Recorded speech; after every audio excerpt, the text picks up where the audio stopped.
인생을 낭비한 죄. 오래전에 본 영화 빠삐용에서 가장 인상적인 장면은 빠삐용이 꿈에서 자신을 기소한 검사와 대면하는 부분이다. 억울한 살인 누명을 쓰고 절의 고도에 갇힌 빠삐용은 어떻게든 탈출해서 누명을 벗으려 하다. 탈출은 실패하고 독방에 갇혀 죽음을 기다리고 있을 때 악몽을 꾼다. 먼 사막의 지평선에 검사가 나타나 빠삐용을 바라본다. 빠삐용은 외친다. 난 사람을 죽이지 않았소. 검사는 말한다. 맞다. 너는 사람을 죽이지 않았다. 그렇지만 너는 살인보다 더한 죄를 저질렀다. 빠삐용은 억울하다는 듯 대꾸한다. 그게 뭡니까? 검사가 단호하게 말한다. 인생을 낭비한 죄다. 빠삐용은 고개를 떨궜다. 나는 유죄다. 젊었을 때 이 장면을 보고 인생을 낭비한 죄라는 말에 가슴이 쿵 하고 내려앉았다. 빠삐용의 자유를 향한 초인적인 집념보다 몇 배나 더한 울림이었다. 빠삐용의 기소 죄명이 나에게도 예외일 수 없었다. 검사의 정확한 대사는 이렇다. 인간이 저지를 수 있는 가장 최악의 범죄, 인생을 낭비한 죄로 너를 기소한다. 인생을 낭비한 죄를 물을 때 자유로울 수 있는 사람이 누가 있을까? 나 역시 심판정에 섰을 때 빠삐용처럼 기소될 게 뻔하지 않겠는가? 동시에 현재를 충실히 산다는 것은 어떤 의미일까를 생각해 봅니다.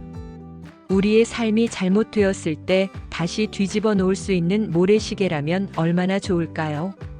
하지만 인생은 일회운행으로 절대로 왕복표를 발행하지 않는 한 번 출발하면 돌아올 수 없는 여행이기에 먼저 웃고 먼저 사랑하고 먼저 감사하며 웃음꽃을 피우며 살아야 한다.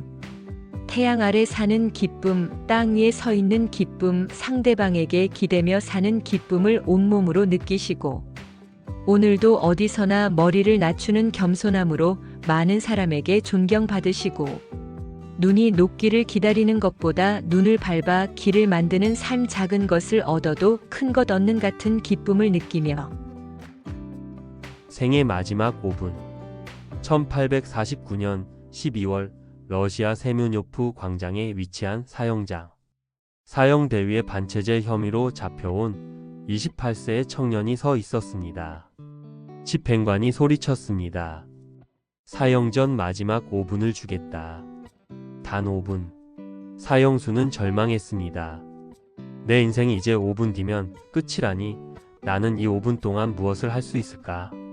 그는 먼저 가족과 동료들을 생각하며 기도했습니다. 사랑하는 나의 가족과 친구들. 먼저 떠나는 나를 용서하고 나 때문에 너무 많은 눈물을 흘리지 마십시오. 그리고 너무 슬퍼하지도 마십시오. 집행관은 2분이 지남을 알렸습니다. 후회할 시간도 부족하구나. 난 왜 그리 헛된 시간을 살았을까? 찰나의 시간이라도 더 주어졌으면. 마침내 집행관은 마지막 1분을 알렸습니다.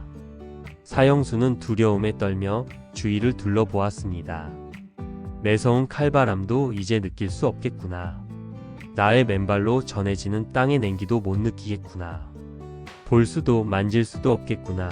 모든 것이 아쉽구나.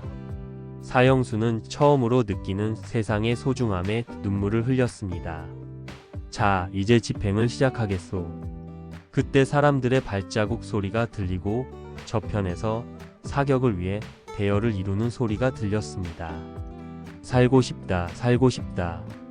조금만 더 조금이라도. 철컥. 탄환을 장전하는 소리가 그의 심장을 뚫었습니다. 그런데 바로 그 순간 멈추시오. 형 집행을 멈추시오. 한 병사가 흰 수건을 흔들며 형 장으로 달려왔습니다. 사형 대신 유배를 보내라는 황제의 급박한 전갈이었습니다.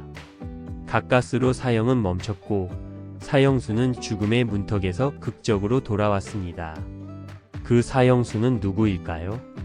바로 러시아의 대문호 도스토예프스키였습니다. 죽음의 문턱에서 돌아온 그날 밤 도스토예프스키는 동생에게 편지를 썼습니다. 지난 날들을 돌이켜보고 실수와 게으름으로 허송세월했던 날들을 생각하니 심장이 피를 흘리는 듯하다. 인생은 하느님의 선물, 모든 순간은 영원의 행복일 수 있었던 것을 조금 젊었을 때 알았더라면 이제 내 인생은 바뀔 것이다. 다시 태어난다는 말이다. 이후 시베리아에서 보낸 4년의 수용소 유배 생활은 그의 삶에서 가장 값진 인생이 되었습니다. 혹한 속에서 무려 5kg이나 되는 족쇄를 매단 채 지내면서도 창작 활동에 몰두했습니다. 글쓰기가 허락되지 않았던 유배 생활이었지만 시간을 낭비할 수 없어 종이 대신 머릿속으로 소설을 쓰기 시작했고 모든 것을 외워버리기까지 했습니다. 유배 생활을 마친 후 세상 밖으로 나온 도스토예프스키는 인생은 5분의 연속이란 각오로 글쓰기에 매달렸고 눈을 감을 때까지 수많은 불후의 명작을 발표했습니다.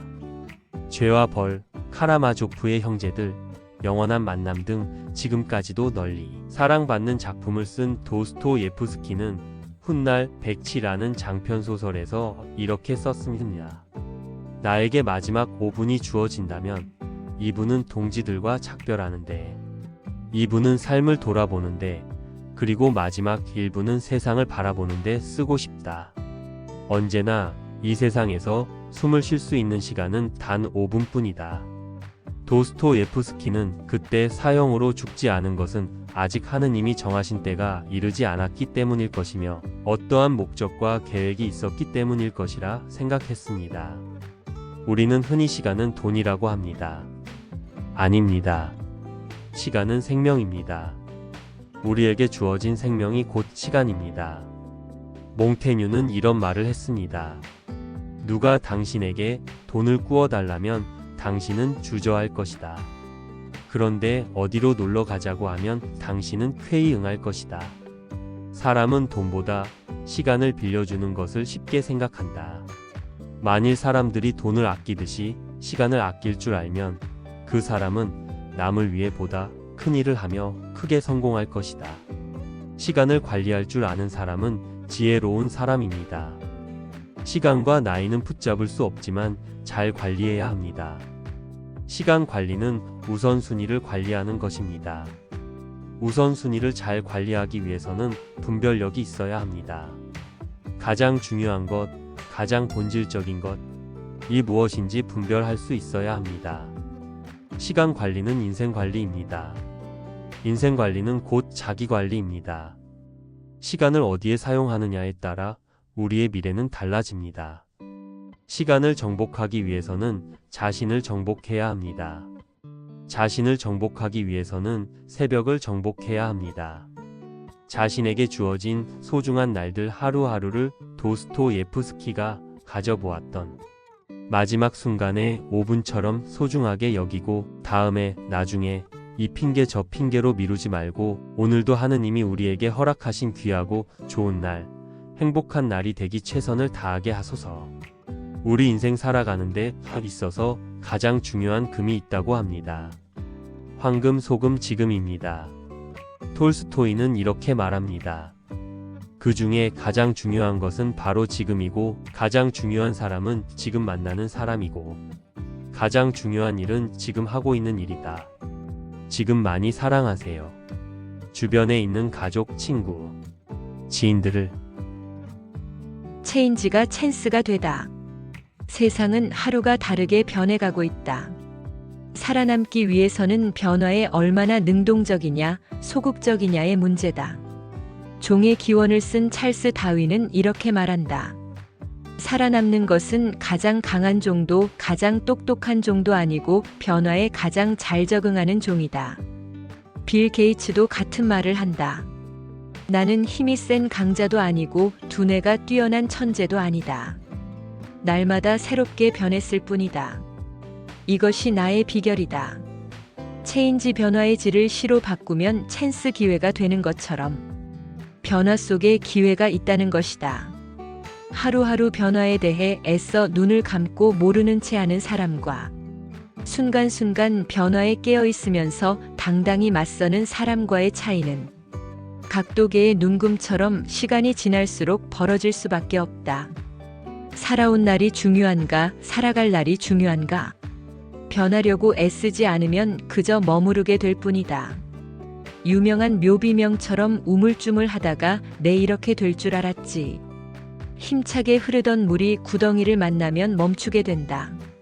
아무리 발버둥을 쳐봐야 소용이 없다. 상처만 남을 뿐이다. 물이 가득 채워져 넘쳐 흐를 때까지 기다릴 수밖에 없다.